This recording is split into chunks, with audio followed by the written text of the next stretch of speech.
कोनो नई नई दुल्हन के नया नया दुल्हा मिलल बा और नया नया ड्राइवर है।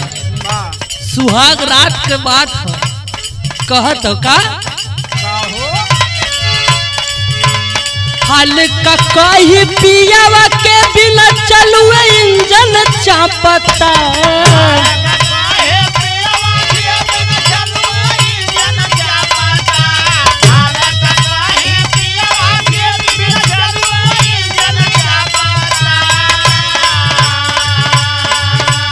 हाल का कही पियावा के बिना चलुए इंजन चापता। नया नया ड्राइवर है, नया नया ड्राइवर है, हरनवे धई धई दबता।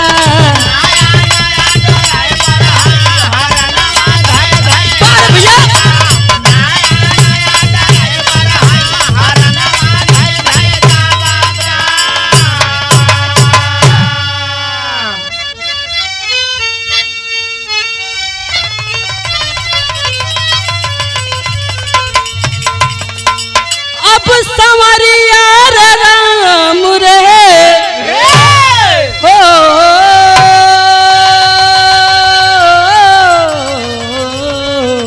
राम।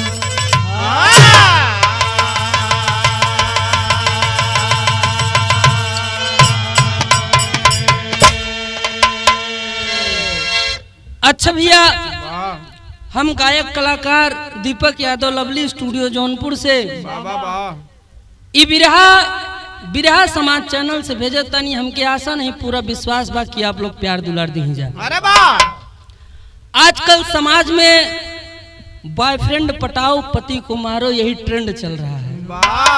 बारे हमारे देश का औरत क्यों पहाड़े पर से ढकेल देत हो, क्यों टाइल्स में दबा देत हो, क्यों नीला ड्रम में दबा देत हो। पति को छोड़ो बॉयफ्रेंड को पकड़ो, नया ट्रेंड आए बा। इस सब देखते हुए हमरे कवि जी भूमिका के अंदर लाइन दिए हैं क्या?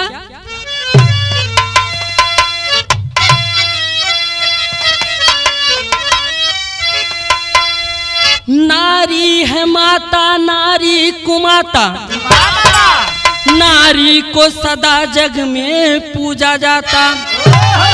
नारी है दुर्गा नारी है चंडी, सब कोई प्रेम से दिल में समाता। नारी की लीला कोई समझ न पाए, अरे फिर भी मजेदार मेले के नैया को जाता। नारी के प्रेम में फंसा जब कोई तो दिल का दर्द कोई समझ न पाता।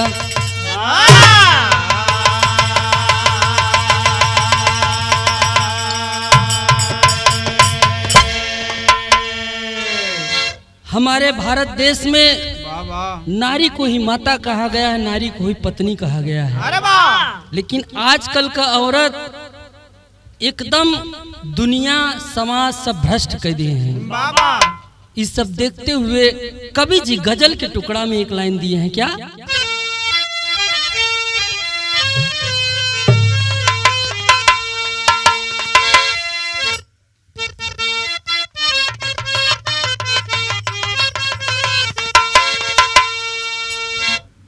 कोनो आशिक अपने मासूका को देख के कह रहा है, अरे वाह, क्या कह रहा है? क्या? कि इतने करीब,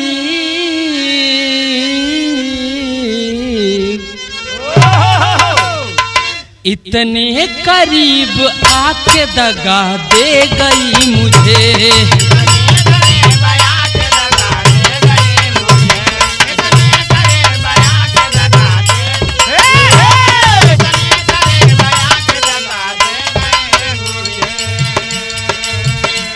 इतने करीब आके दगा दे गई मुझे।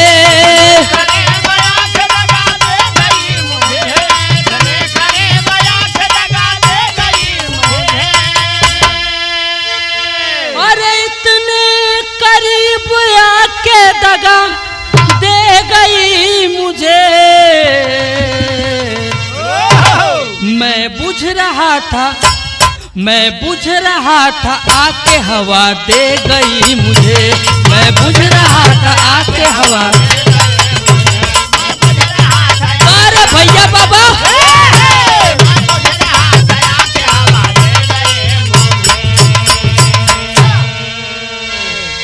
लेकिन आजकल का जोन प्यार मोहब्बत हो और जन 5 मिनट का जवानी हो, ओके देखते हुए कवि जी कहे हैं क्या?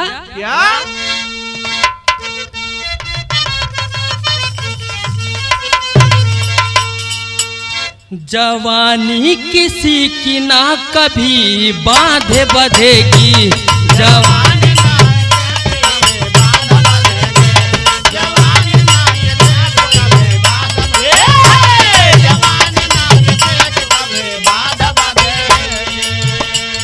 जवानी ना किसी की कभी बाध बंधेगी,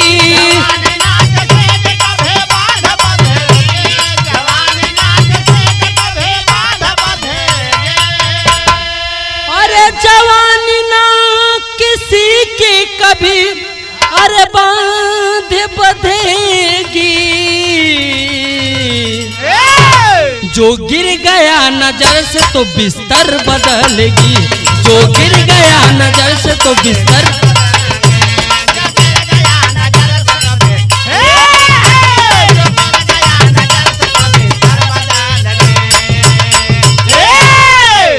ए भैया ये जोन 5 मिनट का जवानी हो, ये दुनिया समाज परिवार सब कुछ बर्बाद कर देते। यही के चक्कर में कितना जने अपन परिवार छोड़ के दूसरे परिवार पे नजर डालत है। आजकल दूसरे के मेहरारू से डर ना बा जितना अपने मेहरारू से डर बा। कब टाइल्स के नीचे दबा दे कोनो भरोसा ना बा, कब ड्रम में डाल दे कोनो भरोसा ना बा। यहीं से कहानी का शुरुआत भइल। कैसे मास्टर?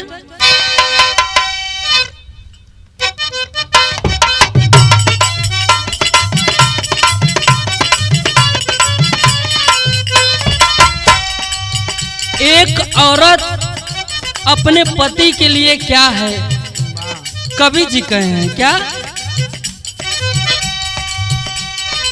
सिंदूर की कीमत केवल सुहागिन ही जानती, सिंदूर की कीमत केवल सुहागिन ही जानती, पति को सदा अपने भगवान मानती।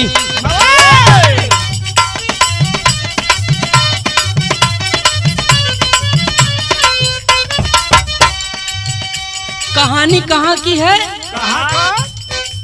देवरिया जिला की एक सच्ची कहानी है, देवरिया जिला की एक सच्ची कहानी है। सुमन सुनील रहते खुशी दो परानी है।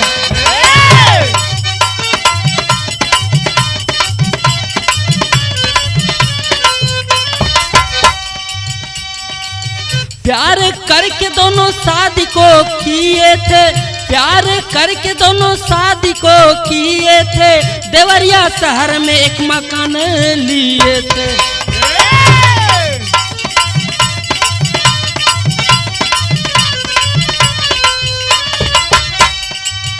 कुछ दिन बीता, कुछ दिन बीता एक लाल को जन्माई है, कुछ दिन बीता एक लाल को जन्माई है। हर्ष नाम रखी खुशी मन में उसके छाई है।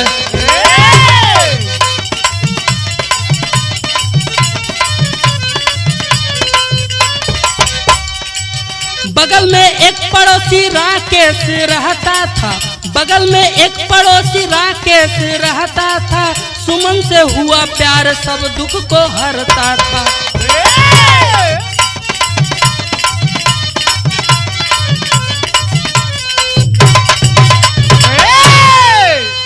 ए भैया कहानी समझ लीजिए। देवरिया जिला में एक सुमन और सुनील दो प्यार करने वाले एक ही गांव में रहते थे। दोनों भाग कर शादी कर लिए। सुमन और सुनील एक दूसरे से इतना प्यार करते थे, बोलते थे कि अगर हमारे परिवार वाले शादी नहीं कर पाएंगे तो हम मर जाएंगे। जाके दिल्ली में शादी कर लेते हैं भागकर, और जब कुछ दिन बीता तो बड़ा प्यार दुलार चलने लगा। जब नया नया शादी होता है तो बड़ा प्यार होता है। जानू हम तो हैं विदा जी न पाए, तू हमें विदा न जी पैबू। लेकिन जवानी ऐसन चीज हो जेकर मुंह मारे के आदत हो गई, ओकर एक जिनिस पेट भरी।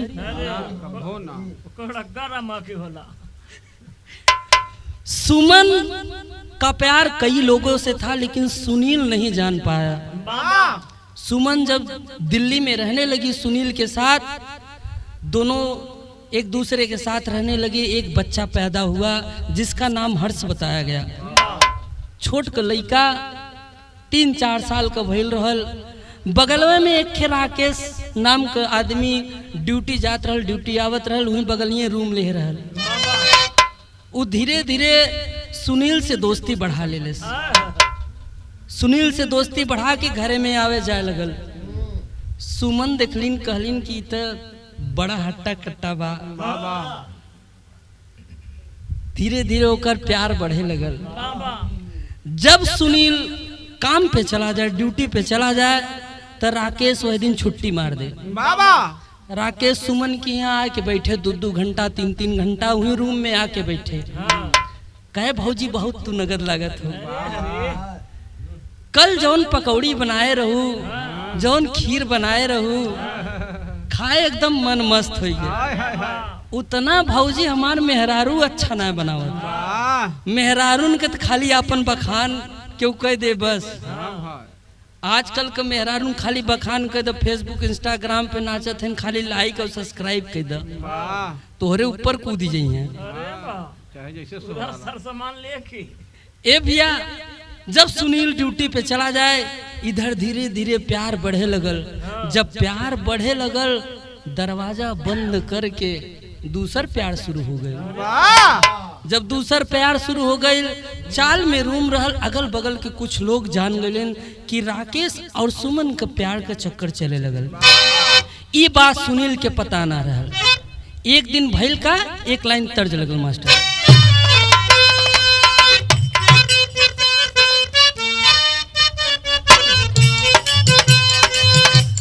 गाना बड़ा हिट भइल रहल। कहना है क्या, खड़ी बसम हमार,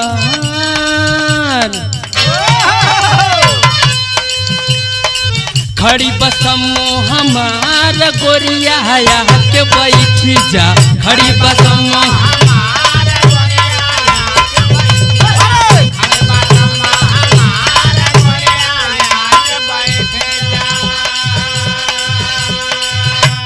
सुमन राकेश से इतना प्यार करती थी, अगर राकेश 1 मिनट के लिए सुमन को नहीं दिखता था तो सुमन पागल हो जाती थी। भइल का राकेश से हो गई प्यार, राकेश से हो गई प्यार, नाही बिसर सुरतिया, राकेश से हो गई।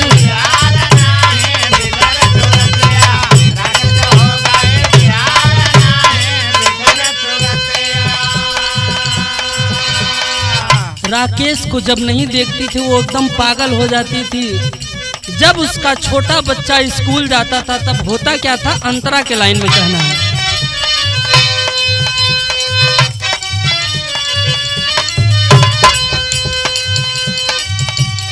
हर्ष बेटा जब स्कूल चले जाले,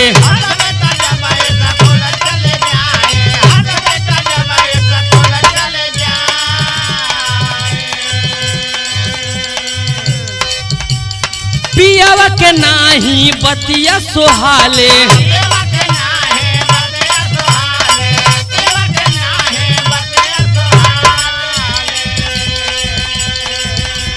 सुनील तब भइले लाचार,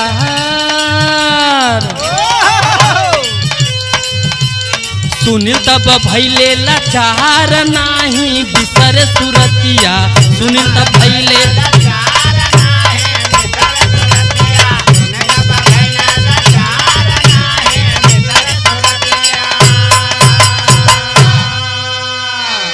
छोटा सा बच्चा सुमन का जो हर्ष था उसको स्कूल भेज देती थी, इधर घर में राकेश को लेके मजा मारती थी। बाबा सुनील ड्यूटी पे चला जाता था, जब शाम होता था तब राकेश अपने रूम में आ जाता था। सुनील लौट के आवे तो सुनील से ओकर मन मोटाव हमेशा बना रहे। सुनील कोनो बात कहे तो उसे झगड़ा कर ले। ये देखा आजकल का प्यार है, जब तक नया नया प्यार रहे तब तक खूब सोना चांदी हीरा मोती होता, जब कुछ दिन बीत जाता तो कुल हेरा जाता। सुनील का बात ओके बहुत बुरा लगा। सुनील एकदम लाचार हो गई, सोचे कि हम अगर अब लौट के अपने परिवार में जाब तो हमार परिवार भी हमें एक्सेप्ट ना करी, और एकरे चक्कर में हम अपना माई बाप बहन सब कुछ गांव परिवार छोड़ के चला है। एक लड़का जब किसी से प्यार करता है तो अपना परिवार माँ बाप सब कुछ छोड़ देता है एक लड़की के लिए, और वो लड़की अपने जिस्म की खुशी पाने के लिए उस सिंदूर को भूल के बिस्तर बदल लेती है। आजकल यही दुनिया में प्यार चल रहा है। एक दिन हुआ का तर्ज लगल मास्टर।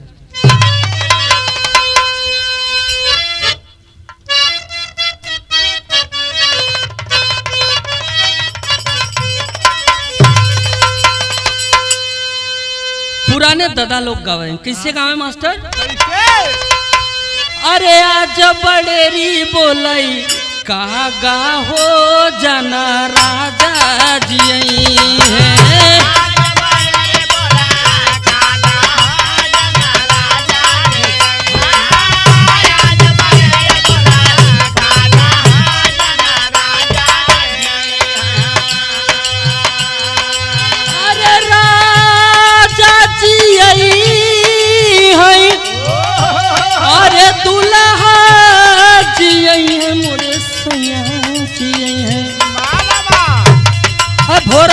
से मन मोरा लागा हो जना राजा जी है। बारे भैया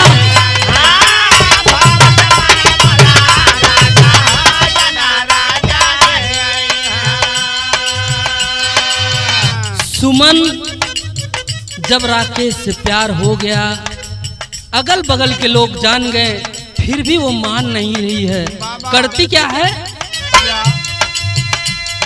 सुनील चली जले न हो करिया हो घरवा लूटे लहरिया।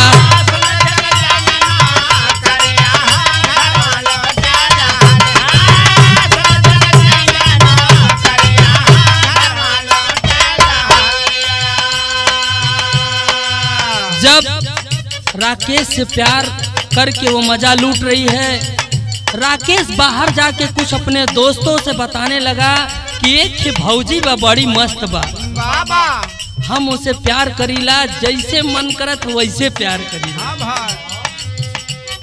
वो जब बतावे लगल तो ओकर कुछ दोस्त लोग कहन कि यार तनी हमहू के नंबर दे, हमहू तनी बातचीत करी। वो नंबर धीरे धीरे बांटे लगल, और जब बांटे लगल तो सुमन का 10 जगह मुँह मारे के आदत रहल। सुमन करत का बा, अंतरा के लाइन में कहना बा,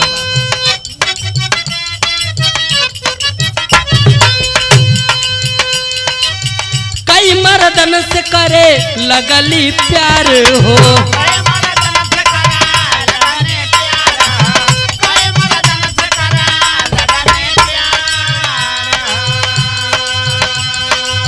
जवानी के अपने हो लूट लहार हो।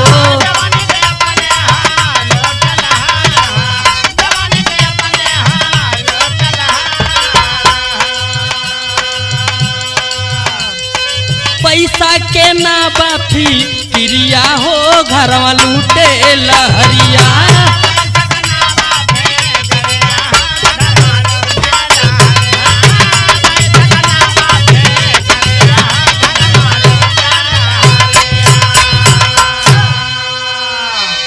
यह देखा मेहरारू विदा कितना जने रिसिया जले। मेहरारू अगर नैहर चल जाए तो कपार फोड़ ले अपन। जल्दी आओ कमाई। जब सुनील ड्यूटी पे चला जाए, राकेश अपने दोस्तन के बता दे कि एक भौजी बा बड़ी मस्त बा, उस सबके नंबर दे दे। ओकर जौन दोस्त लोग रहलन वो धीरे धीरे सुमन से बात करे लगले। बाबा सुमन से कहा कि भौजी तू इतनी अच्छी लागत हो, मन तो करज अपने करेजवा में फाड़ को लिया ले। धीरे धीरे राकेश के छोड़ के और धीरे धीरे 10 लोगों से बात करे लगल और मिले विदा बुलावे लगल। जब मिले विदा बुलावे लगल तो कहेस कि कुछ खर्चा पानी दा। अब देखो ओकर प्यार धंधा में बदल गई। इधर सुनील प्यार कह के सच्चा ले गए रहन कि हमार मेहरारू हो, हमें से प्यार करी हम जी न पाई। उधर ही सुनील ड्यूटी पे चला जाए, नया ड्यूटी चालू कर दिले। रिचार्ज करावा, एक के मजा भी मिले पैसा भी मिले। एक औरत पैसा और जिस्म जब दोनों पावे लगल तो पागल न हो गई। और हर औरत ये चाहती कि हमारा आदमी हमके बहुत माने और दिन रात हमारे लगौ रहे। भइल का एक लाइन तर्ज लगल मास्टर।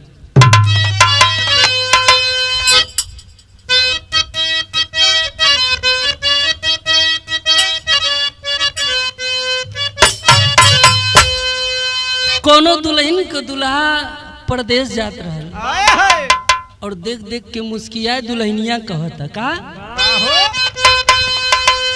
अरे राजा जान मारई हो सैया जान मारई रूमलिया में हंसी के।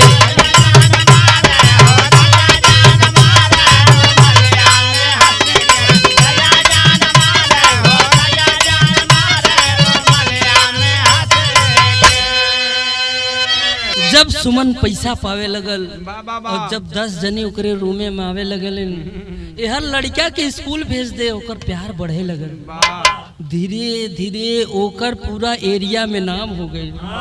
सुमन भौजी सुमन भौजी, क्यों कहे 100 रुपया, क्यों कहे 500। पैसा पे बात हुई लगल। इ मेहरारू को जात देखा, मेहरारू विदा बहादुर भैया कितना जने कपार फोड़ लेते। भइल का भाव में कहना बा,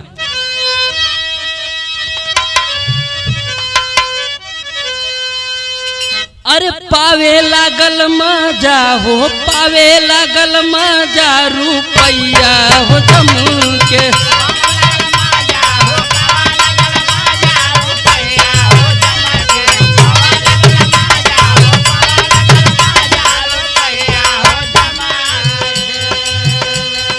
चढ़ली जवानी लूटावे नहीं थम के, चढ़ली जवानी लूटावे नहीं थम के। पावे लागल मजा हो, पावे लागल मजा रुपैया हो जम के।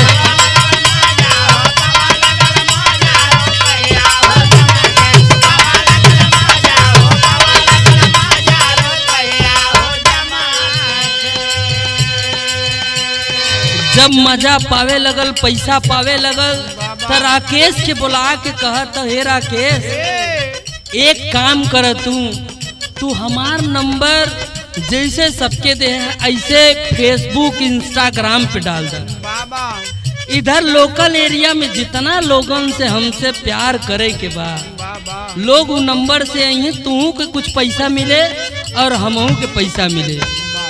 उस सुमन धंधा करे लगे। जब धंधा करे लगल तो भइल का अंतरा के लाइन में कहना बा,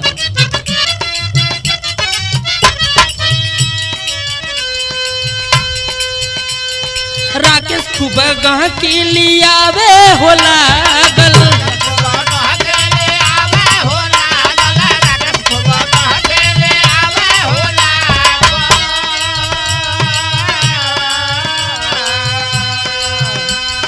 आधा कमीशन के पावे हो लागल।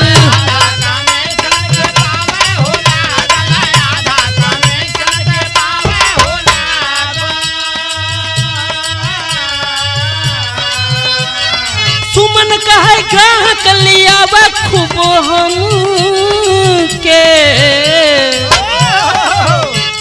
सुमन कहे ग्राहक लियावा खूब हम के।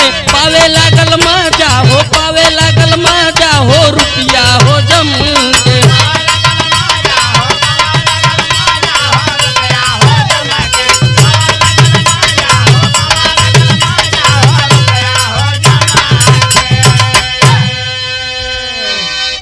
सुनील के ई बात पता ना बा इधर धंधा पे धंधा चलत हो बाबा।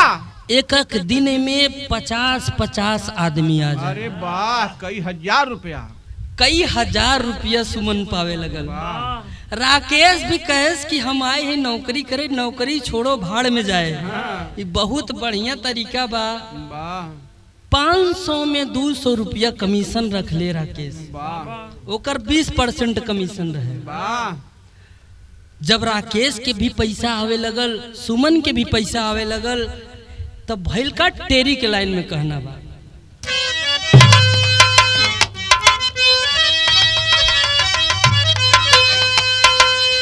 कि सोहाला नाही अपन मरदा, अरे राम सोहाला नाही अपन,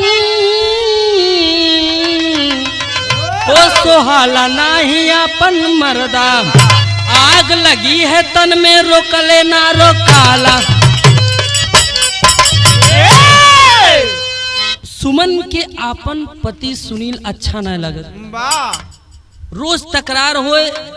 राकेश से कहेस कि कहो दिनवा में तो सुनील ड्यूटी पे चल जाए, हमार तो हार तो पैसा खूब बने, धंधा चलत हो, लेकिन रतिया में जब सुनील आ जाते ना तो काम गड़बड़ा देते, और हमार उनके लगे कोनो सूते बैठे के मन ना करत हो, वो तो पैसा ना पावे लगी। और राकेश कहे सीता ठीक बा, लेकिन अब कल का जाए। भैल का एक लाइन तर्ज लगल मास्टर,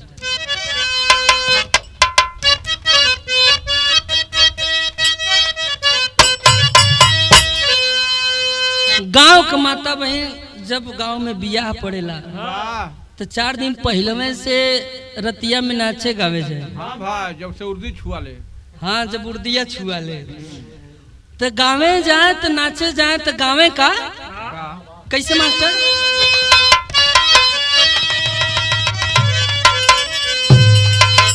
कि उड़तई चिरैया काहे मारा बेईमान, उड़तई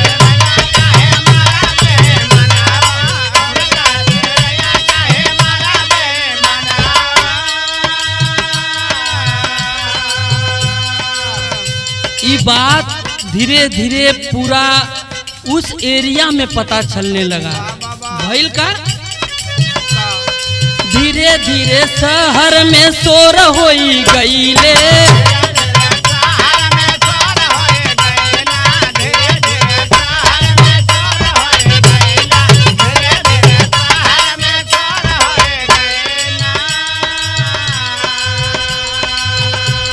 जब शोर हो गई सुनील पान के दुकान पे, चाय के दुकान पे बैठे उठे लगा। जब बैठे लगा तो धीरे धीरे वहाँ के लोग सुनील की एक बात बतावे लगे। का बतावे,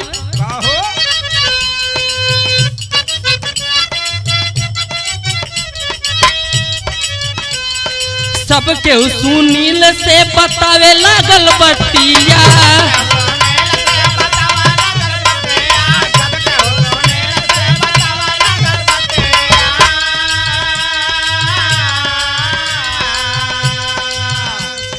तोहर मेहरारू तोह से करे बड़ी घटिया,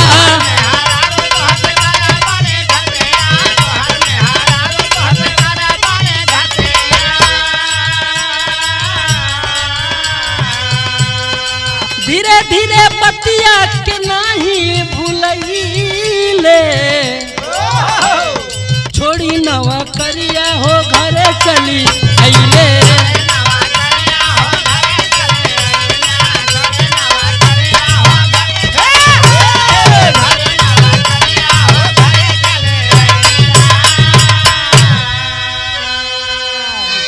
सुनील के पास पड़ोस के लोग, अगल बगल के लोग सुनील के बतावे लगल कि तोहरे मेहरारू को चरित्र बहुत गंदा बा, वो कई जगह कई लोगन से मुंह मारत हो,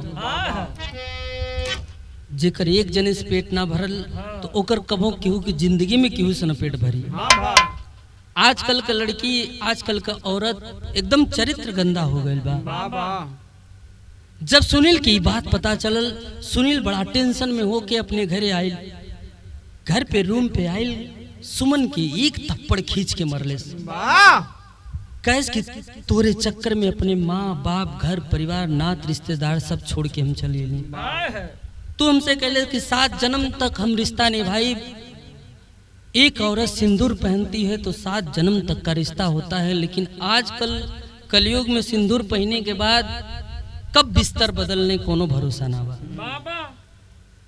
सुमन जब एक थप्पड़ पड़ा, सुमन झगड़ पड़ी, लड़ाई करने लगी और सुनील उस घर से बाहर निकल आया। बोला कि हमारा जिंदगी बर्बाद हो गई। छोटा सा बच्चा वो भी रो रहा है, बोल रहा है कि हमारे मम्मी पापा आपस में झगड़ा कर लिए हैं, खाना कुछ मिल जाता तो खा लेते। बच्चा स्कूल से आया है, एकदम भूखा प्यासा है, लेकिन इधर एक ग्राहक कमजोर होत रहे। इधर 10 जने जोन बुलाए बा, सबके फोन कर कहे कि अबे वेटिंग में रहिए, अबे हमारा पति घर में है, जब मैं यस कहूंगी या मैसेज करूंगी तब तुम लोग आइएगा। राकेश के कहे सबके वहीं दुकाने पे बैठाए रहा, जब सुनील चला जाए तब तू आया। भैल का विदेशी अकेला ही।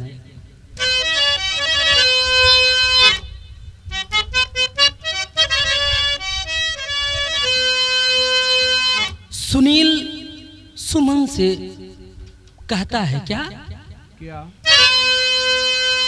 कि सुनील कहे कवन कमी हमारा में पाई गईलू, काहे खातिर भूली गईलू हमारी कीमतिया। कई के हो नखरा सुमन कहत बाड़ी सैया से, काहे खातिर राजा ऐसन बोलत बाड़ बतिया। जोन हरामी मेहरारू होथिन उनने का ना बड़ा न खड़ा आवत, लप से रोई ली हैं, लप से हंस ली हैं, अपने पति के ऐसन भरमाए थे कुछ समझी न पाई हैं। कहते सैया हम तुमसे बहुत प्यार करी थे, अगर प्यार न करी तो अपने माई बाप के छोड़ के तोहरे साथे आई। कहन कि लेकिन गांव जवार के लोग अगल बगल के जो लोग बतावत नहीं बात गलत हो, कहन सब झूठ बोलत हैं। लगी रोवे, लगी छछन न फैलावे, लगी माथा पीटे के हमरे ऊपर दाग लगावत हैं, हमें गलत साबित करते हैं। अगल बगल के कुछ औरत भी जुट गई, अगल बगल के लोग भी जानत रहने, लेकिन कहें तो का कहें, कैसे कहें भैल का गहुआ के लोग सब झूठ तुह से बोलत बाटे, कहीं न लुटवली राजा अपन हमई जतिया। कई के बहाना सुनील घरवा से चली गईले, गोरिया लुटावत बाड़ी अपन मोतिया। 1-2 दिन बीता, सुनील सोचे कि ये जब तक रंगे हाथ न पकड़ाई तब तक ये मानी न। एक दिन कहलन सुनील की देखा खाना ना बना द, हम जाब ड्यूटी, और आज सेट कहलन कि 24 घंटा की ड्यूटी हो, दिनों में रही रतियों में रही, हम थोड़ा लेट आई और तू अपन खाना पीना बना के सो जी है। मेहरारू तो खुल के एकदम गदगद होइए कि अब तो दिनों रात हमार धंधा चली, एकदम कंप्यूटर चलाई। बतावा उधर सुनील जाके सामने एक किराना का दुकान रहा, वहीं में जाके बैठ गई। दुकान वाले से कहे कि भैया बताइए हाजी कि हम तोहरे दुकाने में भाई, जाके चोरी से बैठ गई और देखत बा भैल का पापट लगल मास्टर।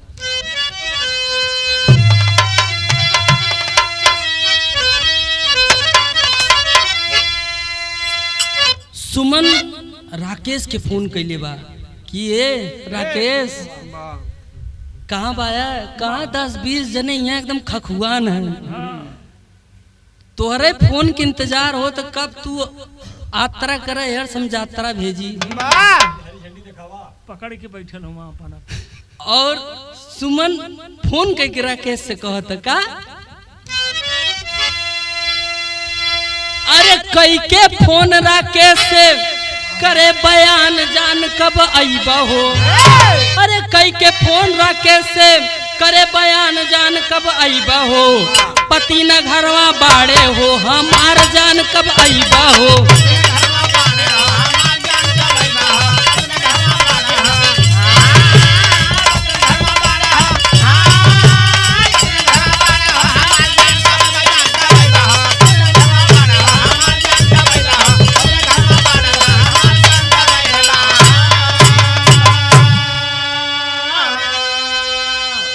राकेश तब एक ग्राहक को घर में लिया बुलाई हो, बंद हुआ दरवाजा जब सुनील भी गईले आई हो। राकेश पहले एक जने के भेजे कैस की जा, पति होकर बहाना है, जल्दी से जा और जल्दी लौट के आई है। तू 500 दे है तो ज्यादा से ज्यादा 20 मिनट 25 मिनट तक तू रह सकत, ओकर बाद जल्दी आई है। जैसे राकेश वो ग्राहक के रूम में लेके गए, सुनील किराना की दुकान से निकल के आके वहीं दरवाजा के सामने खड़ा हो गई। जब खड़ा हो गई तो भइल का हाथाबाही घर में हुआ घमासान, जान कब आईबा हो, आंख में मिर्चा डालकर काटे जुबान, जान कब आईबा हो।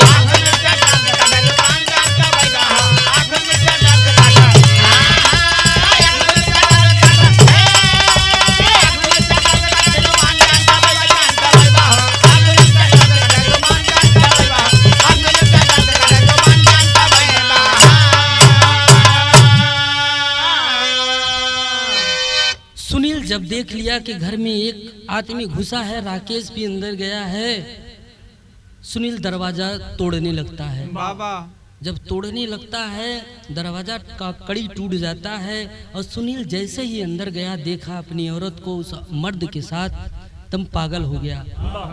हाथाबाही शुरू हो गया। जब हाथाबाही शुरू हो गई तो राकेश गिरा के एकदम चढ़ बैठल सिनेमा पे, और जो ग्राहक रहल और जो सुमन थी वो भी, कई लोग जो उसका ग्राहक चौराहे पे बैठे थे उन लोग को भी फोन कर दी।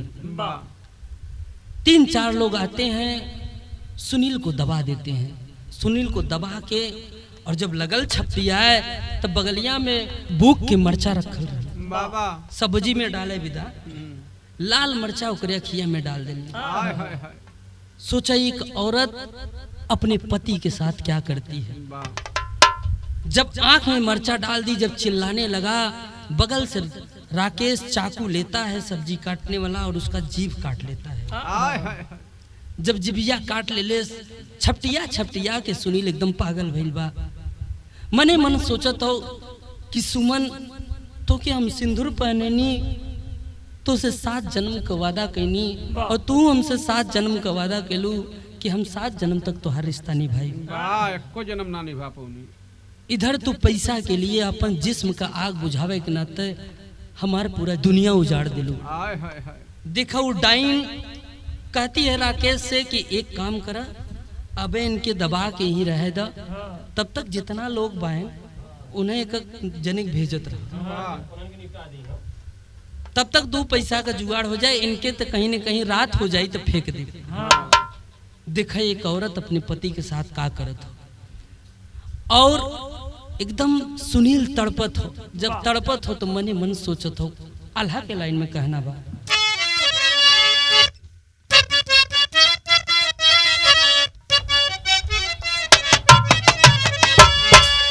कि तड़पे सुनील जैसे,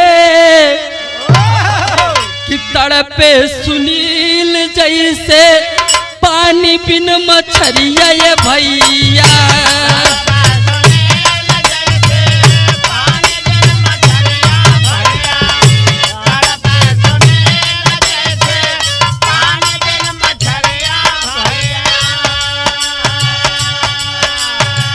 राकेश धनंजय होई गईले हो परा,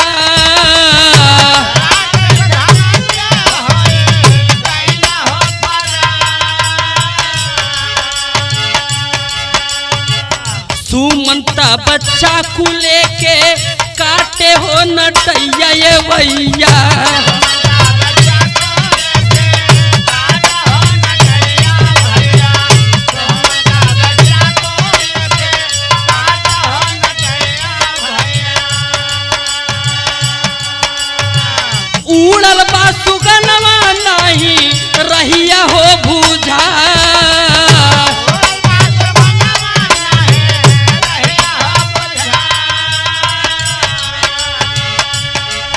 सुमन जब राकेश और धनंजय जितने वहां के अंदर रूम में थे सभी भाग गए। वो पापिन पहले गला को काटती है, सुनील अपने पति का गला काटती है। उसके बाद धीरे धीरे बोटी बोटी काट के बोरी में भरने लगती है। एक औरत अपने पति के साथ क्या कर रही है, यही के कलयुग के प्यार कहल गई बा। भइल का बोटी बोटी काट लसिया बोरवा में भरे लागल।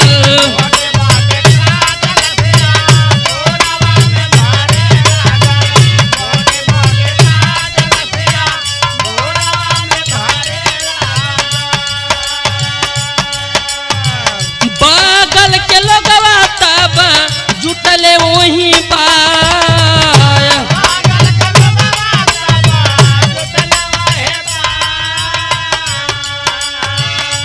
जब काट काट के गोनी में भरने लगी तो अगल बगल के लोग बोले कि बड़ा सन्नाटा है, अभी तो मारपीट हो रही थी, अंदर आवाज आ रही थी, अभी काहे आवाज नहीं आ रही है। लोग करते क्या है,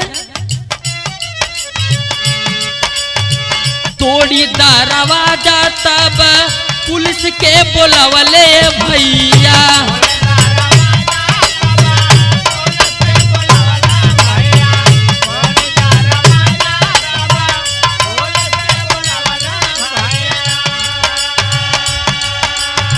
लागल हाथ करिया तब कुछ न सोहाया।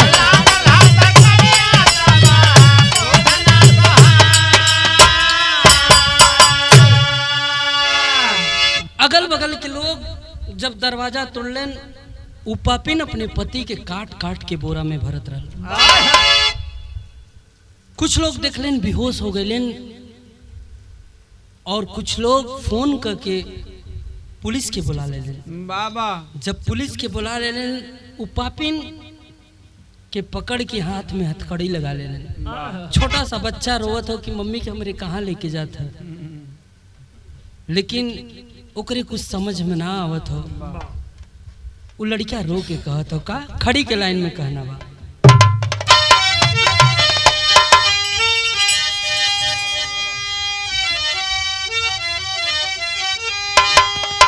अरे रोवे हर्ष बेटवा कहेली बीला खाई।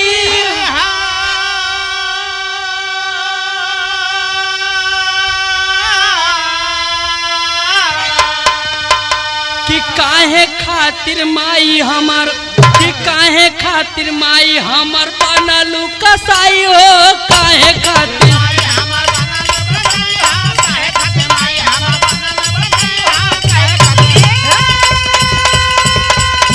भैया बाबा।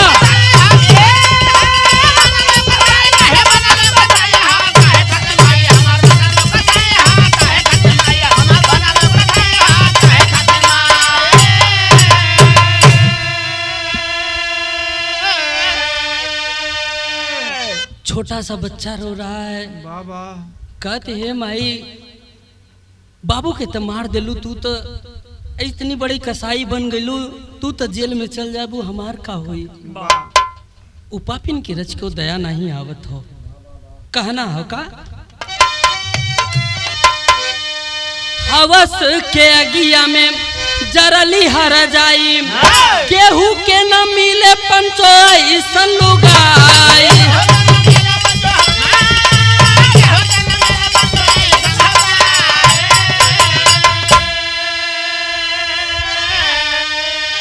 अरे अपन सुहाग देहले अपने से बुताई।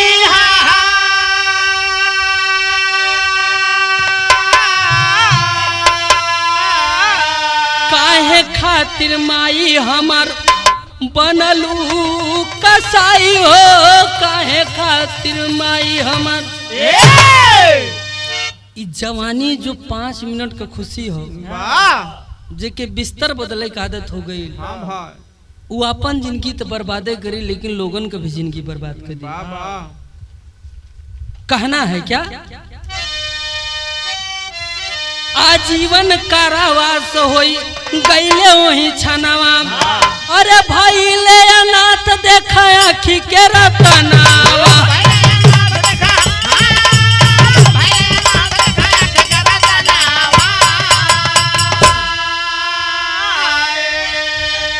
अरे माई वाले नातावा में दागिया लगाई।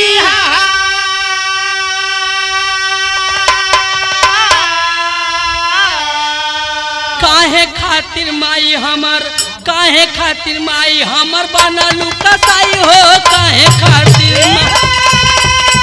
बारे भैया बाबा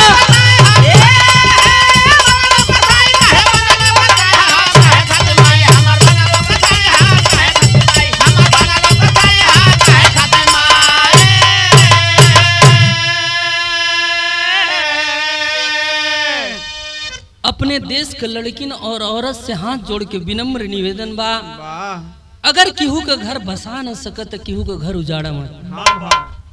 अगर आपका 10 जगह मुंह मारने की आदत है तो शादी किसी से मत करिए, कोठे पे जाके बैठ जाइए। बल्कि आप जिस लड़के से, जिस मर्द से शादी करती हैं उसका माँ बाप, उसका परिवार, उसके ऊपर इतनी जिम्मेदारियां होती हैं कि उसका पूरा दुनिया उजड़ जाता है।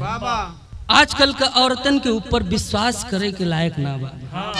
कुल ना है ऐसे न काखे बेचारी सही है। यही से गुरु घराने का परिचय बा। सत्यराम गुरु नटखट बाबू नंदन स्वार्थ में। अरे सुखई दिल कर लाल जवाहर ये है कैसी रीत।